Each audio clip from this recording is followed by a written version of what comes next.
Снимаем сегодня стоп-моушен, как стакан постепенно заполняется салатом. Это салат у нас винегрет и селедка под шубой. Нужны для сайта, чтобы они были фоном сайта. Видео на белом фоне, стакан заполняется вот этими продуктами. Почему именно пластиковый стакан? Так решил заказчик.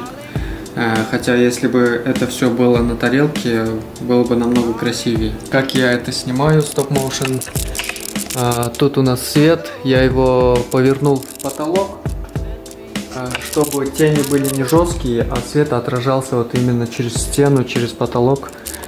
Здесь у нас старый добрый Canon 550D, он подключен проводом на компьютер.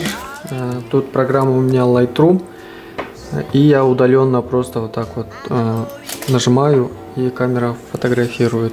Значит, беру совсем маленький кусочек, кладу и делаю кадр.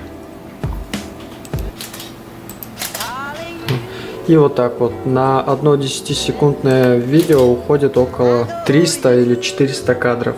Это мне нужно 300-400 фотографий сделать, чтобы собрать только один салат. В принципе, вы поняли, как я снимаю, на что снимаю. После Lightroom я делаю цветокор, экспортирую и в премьере экспортирую как видео.